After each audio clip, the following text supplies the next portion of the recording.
Thank you very much, Maya. Sorry, Dr. Maya. You have saved my mother's life. I don't know how to repay you. God will bless you, Sarah said, kneeling on one knee. You don't have to thank me, Sarah. I'm just doing my job, Dr. Maya replied. Sarah had brought her mother to Divine Healing Hospital to see a doctor, not knowing that she was going to see someone she had been cruel to. As soon as they entered the hospital, her mother collapsed and started shaking like someone who was being electrocuted. "Nurse, please, call the doctor. My mother is dying," Sarah shouted, and the nurses quickly went to get the doctor. Dr. Maya came out and immediately focused on the woman on the floor. As soon as Sarah saw the doctor, she froze. "Maya," Sarah said, looking surprised. Dr. Maya looked up. "Sarah," she called. Dr. Maya was a young, beautiful and intelligent doctor who worked diligently, leaving smiles on patients' faces. Before she became a doctor, Maya was a well-behaved little girl. Maya was the only child of Mr. and Mrs. James. She was tall, beautiful and very brilliant.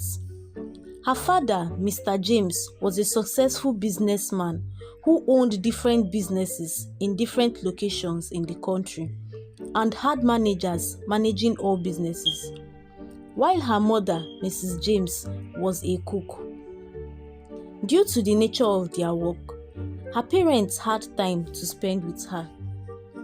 Growing up, Maya had her parents around most of the time, and her parents instilled strong discipline, morals and values in her, teaching her to always prioritize her studies and always strive for excellence.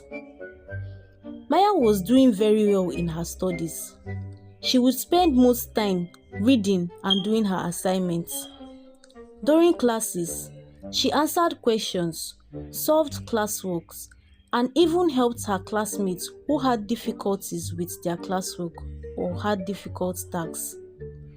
During break periods, Maya would sit in class memorizing what she had learned while other students played. Her teachers loved her and always commended her work. She won awards for being the best in different subjects many times.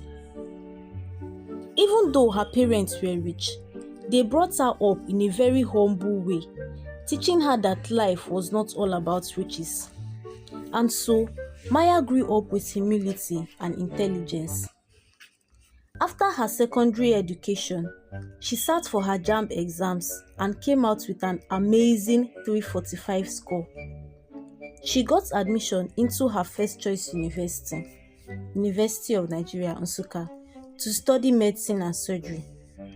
She was very happy, and her parents were even more happy and proud of their daughter. They started preparing for their daughter's school. They paid the admission fee, acceptance fee, and even paid the school fees ahead. They got all the books she would be needing, got her provisions like golden morn, cornflakes, oats, biscuits, milk, chocolates, and many others. They even got food items like rice, beans, some clothes, and even shoes. They even got her a new phone so she could communicate with them when she gets to school. They put in a lot of efforts to ensure that Maya had all she would be needing in school, since Nsukka was far from where they lived in Abuja. Maya, on the other hand, was also preparing her mind for her new environment. She was busy imagining how she would pass all her exams and come out as a medical doctor. She was also getting all her things ready for school. The day before Maya left for school, after her parents had helped her pack all her bags, they called her into their room and started advising her. "Maya, my daughter," her father called out, "please don't forget all that we have taught you. Always be humble and pay attention to everything your lecturer teaches you. Do not look down on people. We are all humans. Treat people well and don't stop being the good girl that you are." And most importantly, my dear child, always read your books. Do you hear me? Yes, Daddy, Maya replied. My dear, Maya's mother started. I don't have much to say. Just remember to always place your priorities right. Be mindful about the kind of friends you keep, the places you go to, and the things you tell people about you. And don't forget, Maya, always involve God in whatever you do. Pray about anything before you do it, especially your exams. Do you hear me? Okay, mommy, I will make you proud, I promise. Maya replied and hugged her parents. Good night, Mom. Good night, Dad. See you in the morning, she said to them and left for her room. The next day, Maya woke up having mixed feelings. She wasn't sure what she should expect in Osaka, but she was also excited for the new life ahead. When she was ready to leave, her parents helped her put her luggage in the car and drove off to the airport. At the airport, the family held hands together, said a short prayer before saying goodbye to Maya. They wished her a safe trip, reminded her of their discussion the previous night, and once again, Maya promised to make her parents proud.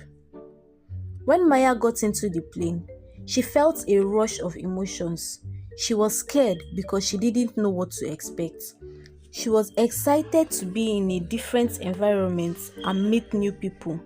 She was also sad to leave her parents' side, and she was happy that she would soon become a doctor.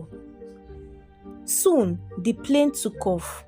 She looked through the window and whispered, I am leaving as Maya James. I will return as Dr. Maya James. Soon, they landed Enugu, and a taxi came to take Maya to her school in Osaka. When they got to their destination, Maya went straight to the MIS unit to register. After she was done with the whole process, she was given her ID card and she was given her room number in the school hostel. When she got to the room, she knocked and opened the door. Then she saw a girl who was around her age. Hello, my name is Maya. I've been asked to stay in this room, Maya said as nicely as she could. The girl looked up, staring at Maya from head to toe. Then she finally said, Hello, Maya. My name is Sarah. Nice to meet you. Please come in and settle down. This will be your own side of the room, she said, pointing to the left side of the room. The room isn't so big, so we will try to manage our space well. This is the bathroom, and here is the wardrobe. I hope you don't mind sharing with me, she said nicely. No, that will be great, Maya replied, happy that her new roommate seemed to like her. That evening, the two girls spent time talking. They talked about themselves, how they got their admissions, their expectations from the school, and even started making reading plans. They got along very well, and this made Maya so happy. The next day, Maya spoke with her parents, and she even introduced her new roommates to her parents. Her parents were happy that Maya was settling in very well in her new environment. Few days later, lectures started fully. Maya and Sarah attended lectures together since they were both medical students. They sat on the same seats, left lecture hall together, and went almost everywhere together. On their way back from lectures, they would plan on what to cook for the day and for the next day. They started living like sisters, as if they had known each other long before coming to school. They did everything together, from cooking to eating, reading, praying, and even went everywhere together. Wherever you saw Maya, just look around you. Sarah was definitely there. Soon, their classmates couldn't help but notice the relationship between them. Some asked if they were sisters, and others just minded their business. Though they were this close, Sarah had a different personality from Maya. She was a nice person, but didn't like to read, pray, or talk about her family. Maya, on the other hand, always talked about her father and her mother, how she spent good time with her parents. She would always encourage Sarah to read and would always encourage Sarah to pray as well. Despite their difference in personalities, they got along well and they were able to tolerate each other. Soon, it was time for their exams. Maya started to study twice as hard as she used to and encouraged Sarah to do the same. The night before the exam started, Maya's parents called her and prayed with her over the phone, wishing her and Sarah exam success. In the exam hall, Maya never forgot to pray before she started writing. After each paper, Maya would ask Sarah how the exam was, and Sarah would smile and say, "Maya, everything we read came out though. I was just answering the questions like I was the one who set the exams." Maya would laugh and reply, "That's why it's good to study hard for your exams." Soon, they were done with their exams, and it was time for a short break before the next academic year. Maya and Sarah prepared to go spend the break with their families in Abuja and Lagos respectively. When they had packed up and all set to travel, Maya turned to Sarah and said, "Sarah, one of these holidays I'll come and see you in Lagos and you'll come to my house in Abuja on the next one." Sarah replied with a little smile. Until then, Maya hugged her friend and they left for their various destinations. When Maya got home, she was so excited to see her parents. She hugged them tightly and said amidst her laughter, "I miss you, Mom and Dad." "We miss you too," they chorused. That evening, the family spent time talking about Maya's life in Nsukka. She told them everything about her school, her friend, and she even opened up to her mother about something she noticed about Sarah. "Mommy," she started with an expression of concern, "I've noticed that Sarah doesn't like praying. She always sleeps off whenever I ask her to lead us in prayer. I'm the one always doing the prayers while she sleeps, and she doesn't like reading. She only reads when it's time for exam. I always force her to read.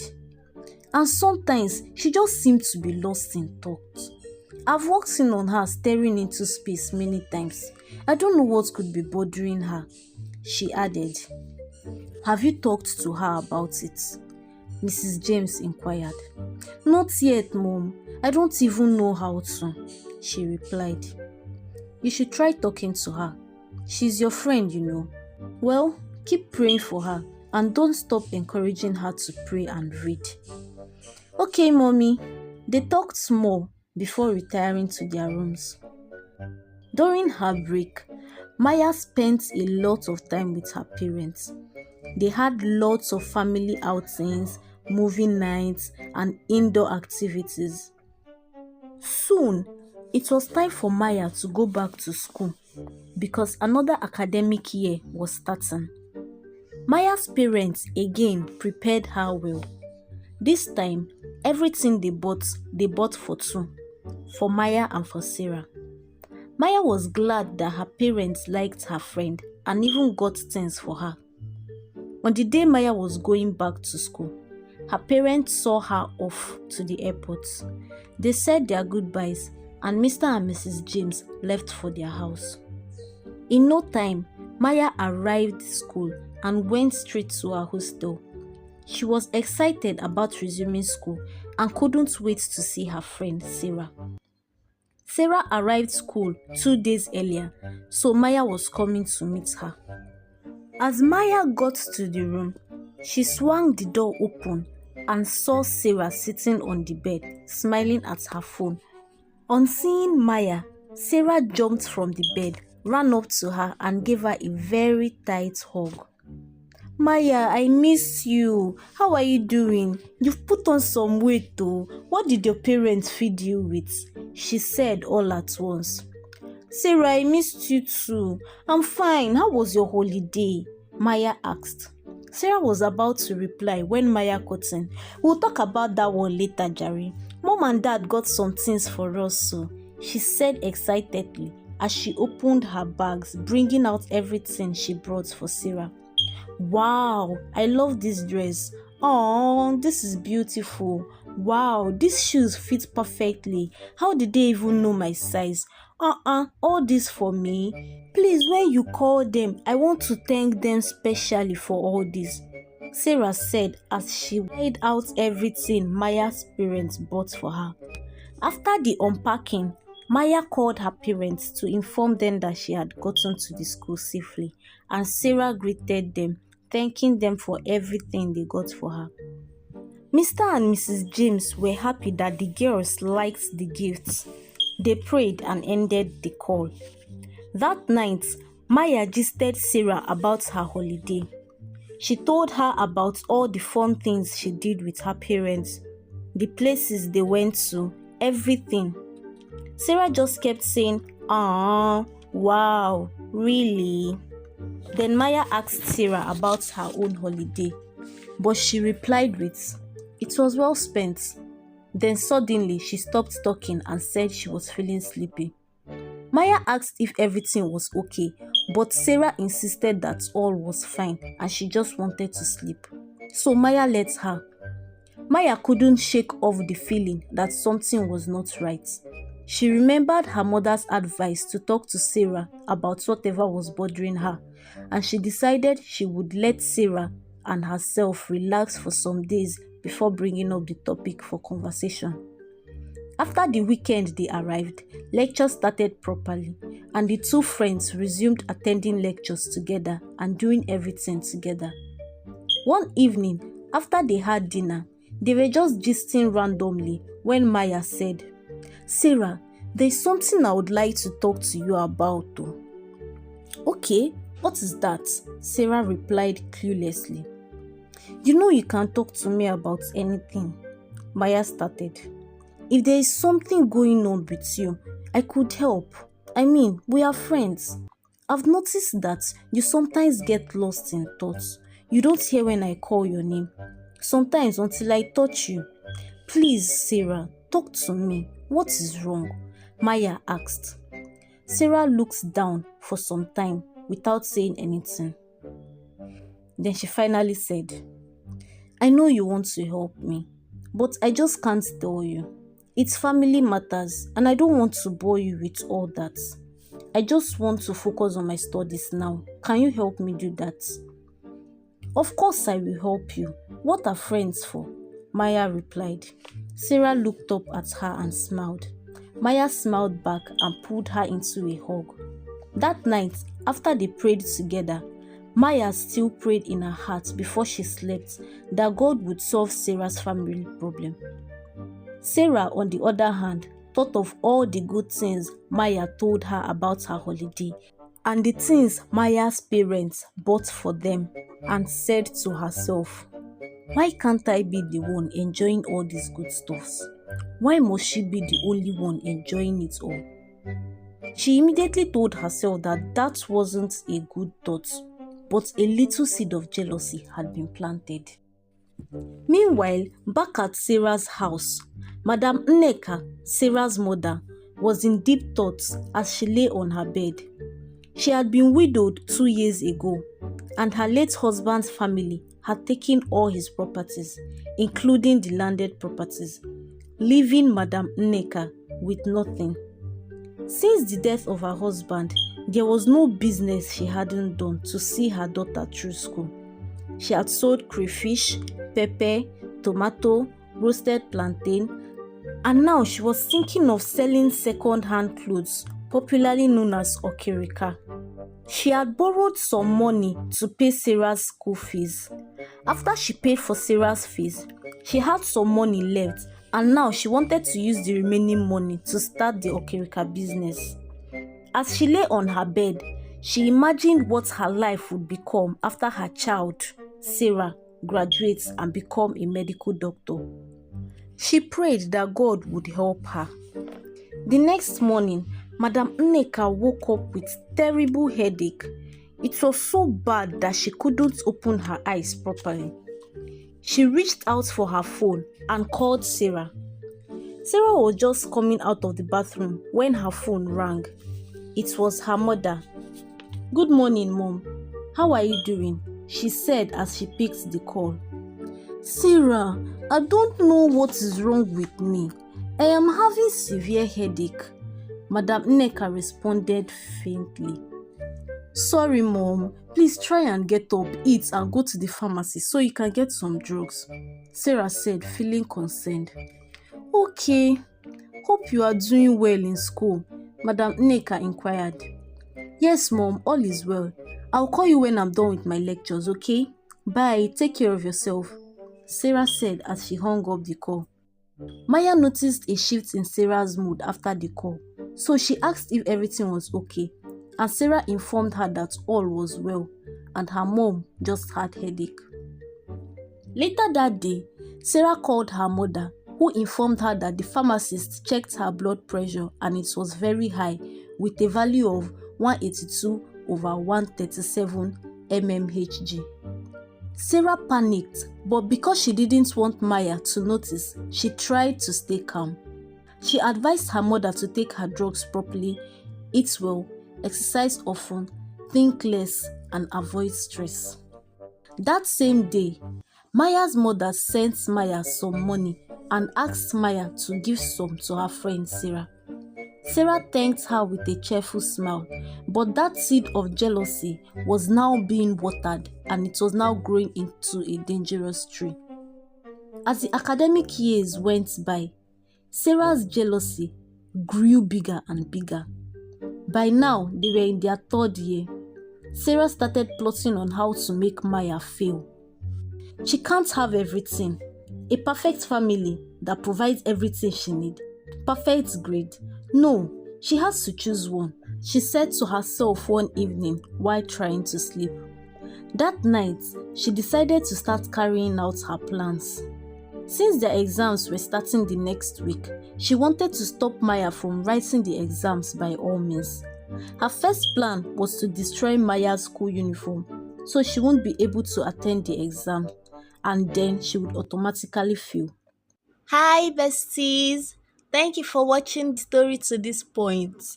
So tell me, do you think Sarah's plan will work and Maya will end up failing automatically?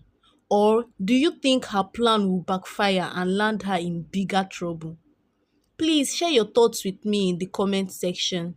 Kindly subscribe to this channel for more interesting stories. See you in the part 2 of this story. Bye!